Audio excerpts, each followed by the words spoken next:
ജീവിതത്തിൽ ആദ്യമായിട്ട് ഒരു വിഷൻ ബോർഡൊക്കെ സെറ്റ് ചെയ്ത വർഷമായിരുന്നു 2025. എന്നിട്ട് അത് അങ്ങോട്ട് ഒത്തില്ല.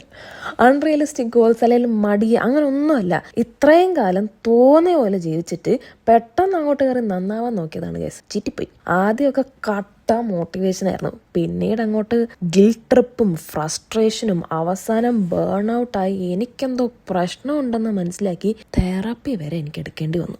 അതുകൊണ്ട് ഇനി അങ്ങോട്ട് വിഷൻ ബോർഡ് ഇല്ല എന്നല്ല, ഓവർവെൽമിങ് ആകാതെ നമ്മളെ കൊണ്ട് ജെന്യുവിനായി ട്രൈ ചെയ്താൽ പറ്റുമെന്ന കുറച്ച് കാര്യങ്ങൾ, പിന്നെ സഡൻ റെസ്ട്രിക്ഷൻസ് ഒക്കെ ഒഴിവാക്കി ബെറ്റർ ഹാബിറ്റ്സ് ഗ്രാജുവലി ജീവിതത്തിൽ കൊണ്ടുവരിക എന്നതാണ് ഉദ്ദേശം.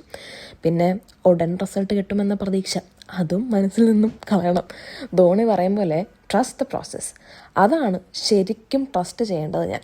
So just one habit, one effort every single day.